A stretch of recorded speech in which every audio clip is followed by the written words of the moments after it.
വ്യക്തമായ ഒരു ഉത്തരത്തിലേക്ക് എത്താൻ കഴിയാത്തത്ര സങ്കീർണമാണ് നിലവിൽ ഈ സാഹചര്യം. കാരണം പൊതുവിൽ ഉയരുന്ന വികാരവും എം.എൽ.എമാരുടെ പിന്തുണയും രണ്ട് തലങ്ങളിലാണ് നിൽക്കുന്നത്. അതുകൊണ്ട് തന്നെയാണ് ഇതുമായി ബന്ധപ്പെട്ട ഒരു സങ്കീർണമായ സാഹചര്യം ഇപ്പോൾ ഉരുത്തിരിഞ്ഞിരിക്കുന്നത് നേതൃത്വത്തിന് മുമ്പിൽ. എന്തായാലും കോൺഗ്രസ് ദേശീയ നേതൃത്വത്തിൻ്റെ നിർദ്ദേശത്തിൻ്റെ അടിസ്ഥാനത്തിലാണ് അജയ് മാക്കാനും മുകുൾ വാസ്നിക്കും ഇന്ന് രാത്രി ഡൽഹിയിൽ നിന്ന് തിരുവനന്തപുരത്ത് എത്തുന്നത്. നാളെ രാവിലെ 10:30 KPCC ആസ്ഥാനത്ത് വെച്ചാണ് 63 കോൺഗ്രസ് എം.എൽ.എമാരുടെ ആദ്യ നിയമസഭാ കക്ഷി യോഗം ചേരുന്നത്.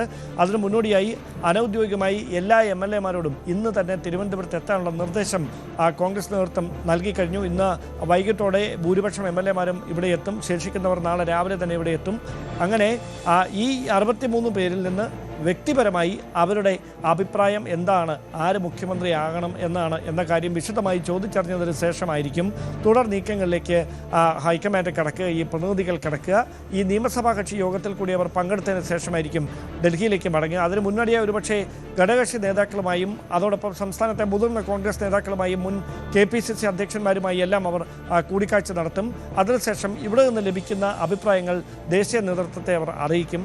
പിന്നീട് രാഹുൽ ഗാന്ധിയും മല്ലികാർജ്ജുന ഖാർഗെയും ചില കൂടിക്കാഴ്ചകളും ചർച്ചകളും നടത്തിയതിനു ശേഷമായിരിക്കും സംസ്ഥാനത്തെ മുതിർന്ന കോൺഗ്രസ് നേതാക്കളെ ഡൽഹിക്ക് വിളിപ്പിക്കുക. അവിടെ വെച്ച് കോൺഗ്രസിൻ്റെ ഈ വലിയ വിജയത്തിൽ നേതൃത്വത്തിൻ്റെ വിശദമായ വിലയിരുത്തലുകളൊക്കെ ഉണ്ടാകും. അതിനുശേഷം സോണിയാഗാന്ധി എടുക്കുന്ന ഒരു നിലപാട് തന്നെയായിരിക്കും ഈ വിഷയത്തിൽ ഏറ്റവും നിർണായകമായി മാറുകയെന്ന സൂചനകളാണിപ്പോൾ കോൺഗ്രസ് കേന്ദ്രങ്ങളിൽ തന്നെ പുറത്തു വരുന്നത്.